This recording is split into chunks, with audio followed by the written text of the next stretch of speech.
৭১ যুদ্ধ দেখেছি, এরশাদ বিরোধী আন্দোলন দেখেছি, হাসিনা বিরোধী আন্দোলন দেখেছি। আপনাদের আন্দোলনকে যদি তারেক রহমানের বিএনপি সহ যারা আমরা রাজপথে ছিলাম তারা সমর্থন না করতাম, পশ্চিম কালো আপনারা এই আন্দোলনে সফল হতে পারতেন না। আপনাদের এই সফলতাকে আমরা অস্বীকার করি না, কিন্তু কথাবার্তাগুলো যেন সুন্দর হয়।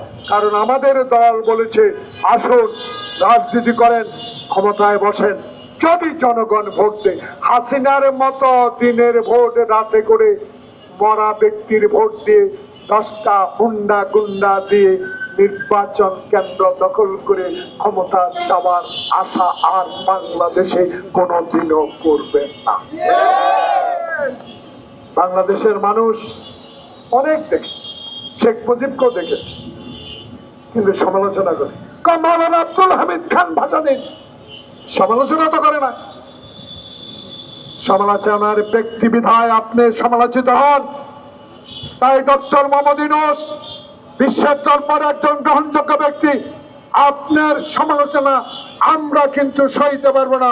কারণ পৃথিবীর ইতিহাসে আপনি এমন একটি উপহার আমাদের জন্য নিয়ে আসছেন যে উপহার দিয়ে আমরা গর্বিত। তাই আপনিও অনুগ্রহ করে ফেব্রুয়ারি মাসে একটি নির্বাচন উপহার দেন, যে নির্বাচনে আপনার নাম স্বর্ণাক্ষরে লেখা থাকবে নাগরিক ফোরাম। ধন্যবাদ।